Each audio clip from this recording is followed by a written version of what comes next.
இப்ப அந்த கல்ல வந்து போதை அப்படின்னு சொல்றது. அ இப்போ திருமாவளவன் எல்லாம் வந்து அத வந்து போதைன்னு சொல்லியிருக்காரு. கல்லுனாலே போதை அப்படின்றது தான் பொருள் அப்படின்னு சொல்றாரு. அவரு எந்த டிக்ஷனரில, எந்த வந்து சொல் அகராதியில வந்து அவர் வந்து படிச்சாருன்னான்னு தெரியல.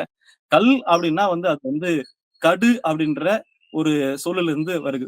கடுத்தல் அப்படின்னா, அ புளித்தல் அப்படின்ற பொருள். அப்போ ஒரு ஒரு பனஞ்சாறு வந்து புளிப்பு சுவை அடைஞ்சா, கடுத்தல் அதாவது சொல்லுவாங்க கடுப்பா இருக்குன்னு சொல்லுவாங்க. கடுப்பா இருக்குதுன்னா, புளிப்பா இருக்குதுன்னு அர்த்தம்.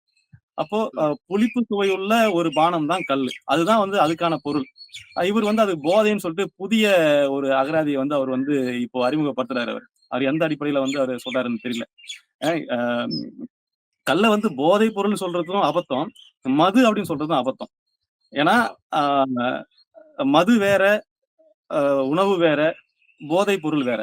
இந்த போதை பொருள் அப்படின்றது ஆ ஹெராயின், குட்கா, அபின், ஆ கஞ்சா, இது பிரவுன் சுகர் இந்த மாரி பொருட்கள் தான் வந்து போதை பொருட்கள். மது அப்படின்றது பீரு, பிராந்தி, ரம்மு, விஸ்கி, ஜின்னு, ஒயின்னு இதெல்லாம் வந்து மது.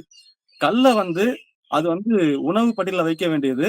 இவங்க எந்த ஆதாரமுமின்றி இவங்க வந்து ஒரு உள்நோக்கத்தின் அடிப்படையில கல்ல மது பட்டியல்ல சேர்த்துட்டாங்க. மது பட்டியல்ல சேர்த்து இவங்க பொய்யான பரப்புரைய 1981ல இருந்து தொடர்ந்து பரப்பி, இத வந்து இன்னைக்கு வந்து ஒரு ஒரு ஒரு மதுவா வந்து மக்கள் மனசுல நஞ்ச விதைச்சிருக்காங்க.